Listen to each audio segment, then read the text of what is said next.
Morning guys. Ohayo gozaimasu. Ngayong araw magpe-fertilize ako ng mga gulay ko dito sa Tunnel Creek guys.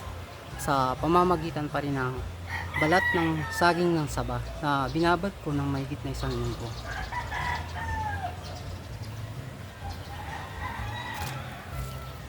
Ayan siya guys. Yung kalahati na gamit ko na dun sa taniman ko sa ilo guys. Na-fertilize ko na yung mga gulay ko dun. Ngayon naman dito ako sa Tunnel Creek. Ito yung lettuce. Malapit na siyang ma-harvest guys. Pechay. Let's go. Simulan natin ang pag-fertilize ng aking mga gulay dito sa Tunnel Creek. Sa pamamagitan ng balat ng saba ng saging na binabat ko ng mahigit na 1 linggo.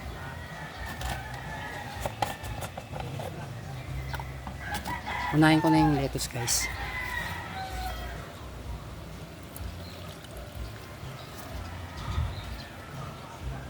Pechay.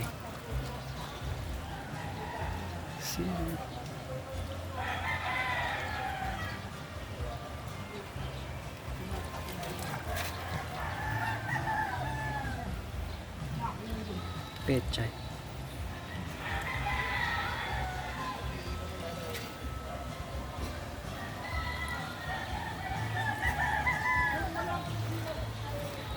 Grabe ang sikat ng araw dito maghapon guys. Mula umaga hanggang hapon nasa kanila ang sikat ng araw. Kaya lantang-lantang kanilang mga dahon pagsapit ng hapon.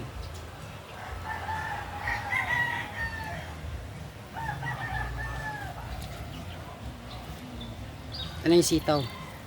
Umapang na siya. At malapit na rin magbunga. Siling labuyok, pula na guys.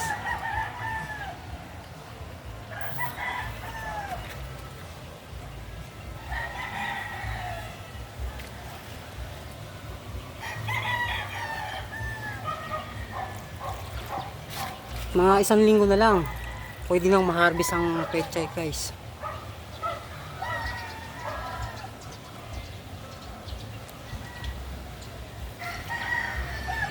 Fertilize ko na rin tong talong na may bunga na.